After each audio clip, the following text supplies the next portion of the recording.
40%의 할인을 할 테니까 메인에 걸어달라. 우리의 경쟁력을 얘기한 게 너무 힘들더라고요. 그게 마진이 남지 않는 생각도 안 했습니다. 3대째 65년 동안 어묵 사업을 이어나가고 있는 삼진어묵 대표 박용준입니다. 국세청 신고된 자료가 이제 2011년도에 제가 왔을 때 25억 정도 수준의 매출이었는데 저희가 작년 기준 960억을 달성했거든요. 한 20배 가까운 저희가 성장을 이뤄냈고, 직원도 사무직원 한 명에 저희 총 직원이 한 35명밖에 되지 않았었는데 지금은 저희가 정직원만 해도 한 550명 가까이 되거든요. 질적으로 양적으로 좀 많은 성장을 하게 된 것 같습니다.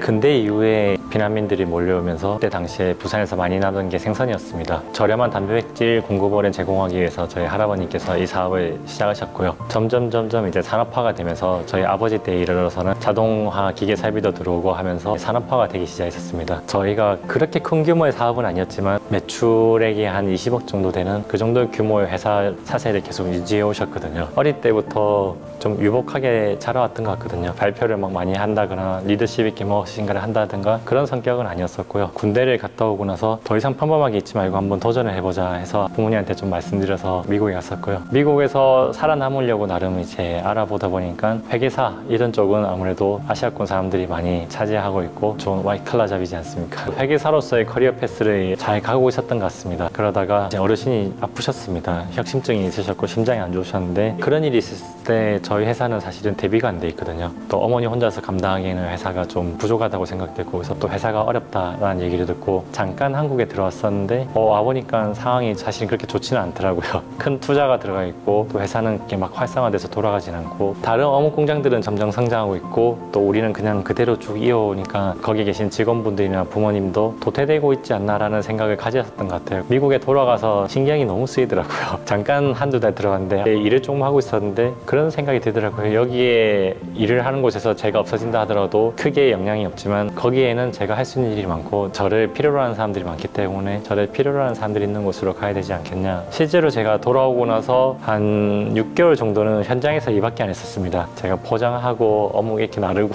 삽질하고 이런 거밖에 안 하고 있으니까 그때 다들 무슨 얘기를 했냐면 아니 이러고 계실 때가 아니다. 나가서 영업이라도 하시고 오라고. 아침에 생산을 해서 오전 11시에 마치는 정도로 거의 공장 가동률이 잘 안 들어왔었습니다. 일단 공장이 돌아가게끔 해야지 뭔가 수익이라도 나겠구나 해서 어묵 샘플들을 들고 이제 영업을 다니기 시작했거든요. 가서 우리가 뭐가 좋습니다. 또 우리가 뭐가 다르니까 써주십시오 라고 우리의 경쟁력을 얘기한 게 너무 힘들더라고요. 그들이 쓰고 있는 어묵도 충분히 오래되고 경쟁력이 있고 가격 경쟁밖에 될 수 없었죠. 그렇게 해서 그나마 몇 군데 영업을 뚫고 부산에 내려오면 한 일주일만 지나면은 다시 물건이 딱 끊겨버립니다. 기존에 있는 업체도 절박한 나머지 가격을 더 떨어뜨리거든요. 결국 가격 싸움밖에 안 되는 겁니다.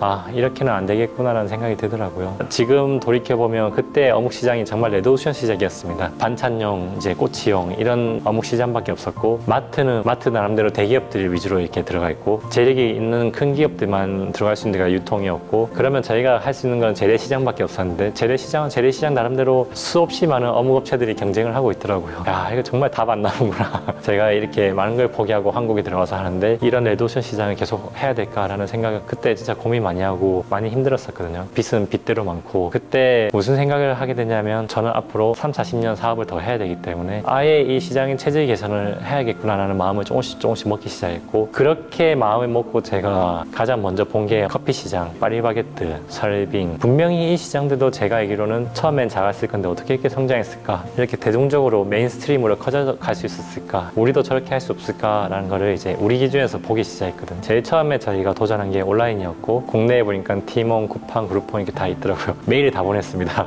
발렌타인데이가 왔었는데 초콜릿 어묵이라고 해서 초콜릿을 녹여가지고 어묵 묻혀가지고 사진을 찍고 이런 걸로 한번 티몬에 팔고 싶습니다 보냈는데 답변이 안 오더라고요. 유일하게 온 데가 이제 그룹폰이었고, 단순하게 상품을 파는 게 아니라 저희는 장기적으로 보고 온라인 시장에서 기반을 마련하고 싶습니다 해서 얼마든 희생을 하든 좋으니까 회원권을 판매하고 싶습니다 라고 찾아왔었고, 그런 사례가 없어서 좀 곤란해 하시더라고요. 근데 그때 당시에는 소셜 커머스 업체들이 되게 경쟁이 심했었습니다. 유명한 브랜드들을 런칭하기 위해서 재료 수수료로 이렇게 땡겨오기도 하고 오히려 역수수료로 보내주면서 땡겨오기로 했었거든요. 40%의 할인을 할 테니까 메인에 걸어달라. 그게 마진이 남지 않는 생각도 안 했습니다. 이제 10,000원짜리 잠진어묵 쿠폰을 6,000원에 저희가 판매를 했었고요. 10,000원짜리 회원권을 사면은 6,000원을 사서 가입을 하면은 그 안에서 이제 10,000원치를 살 수 있는 거거든요. 일주일 만에 2억치를 받았습니다. 회사가 난리 났죠. 막 정신없이 그때부터 매일매일 이제 택배나 이런 걸 싸가지고 보내고 이제 온라인이 조금씩 자리를 잡아가기 시작하고 오프라인이랑 같이 해야지 시너지가 날 것 같다라는 생각에 그때 당시에는 진짜 시장에서 가장 어묵이 많이 팔렸거든요. 시장에 매장을 내기 시작했고요. 진주 중앙시장, 포항 죽도시장, 서울의 경동시장, 부산의 부전시장 이렇게 매장을 냈었고 돈을 많이 날려 먹었습니다.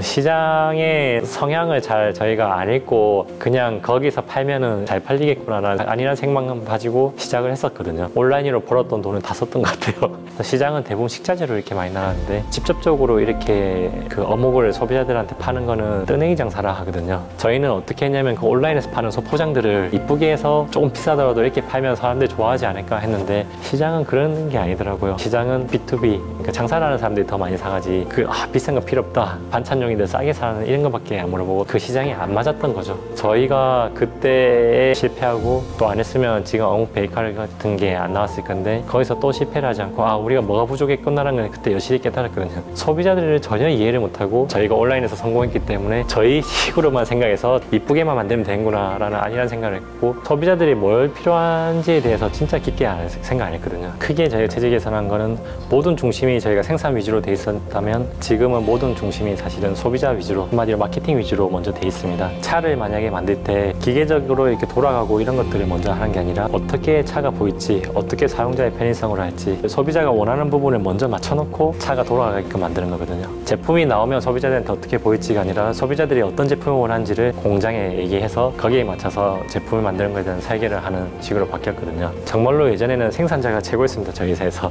지금은 소비자의 의견이 최고입니다. 그렇게 해서 한 1년을 준비해서 다시 만든 매장이 어묵 베이커리거든요. 그때 저희가 못 보여줬던 제조하는 모습도 보여주고 다 냉장돼 있는 어묵들이었는데 갓 만든 어묵도 진짜 맛있거든요. 각 튀겨내는 어묵들을 좀 선보이고 싶었고 고로케나 이런 것도 개발했었고 소비자들을 알게 되고 또 어떻게 커뮤니케이션을 할지 알게 되고 그렇게 해서 도전을 다시 하게 되니까 잘 되더라고요. 레드오션, 그러니까 기존에 있는 어묵 회사들이 하는 시장은 그 이후에도 거의 안 건드렸습니다. 없던 시장들 위주로만 다 늘려서 지금까지 이런 성장을 이루어왔거든요. 대부분의 제조회사들도 이제 브랜딩을 하기 시작했고 또 어묵 베이커리나 이런 소비자들이 원하는 형태를 갖추기 시작했기 때문에 파이가 커진다는 생각을 하고 있습니다. 예전에 저희가 경쟁을 하지 않고 흔히 나눠먹기를 이렇게 했을 때는 소비자들이 어묵을 점점 외면했었습니다. 치열하게 경쟁이 될수록 소비자들이 가져갈 수 있는 건 더 많았거든요. 그렇게 저희가 치열하게 경쟁하고 소비자들이 가져갈 수 있는 베네핏이 많아지면서 실제적으로 시장이 점점 커져가고 있거든요. 제가 이 사업을 할 때 이 가치를 만들어 나가면서 사람들한테 인정받는 이게 너무나도 즐겁더라고요. 삼진 어묵이라는 회사가 이제 이 산업에서 이 나라에 기여하는 부분이 조금씩 생겨나면서 그런 거에 대한 만족감이 너무나도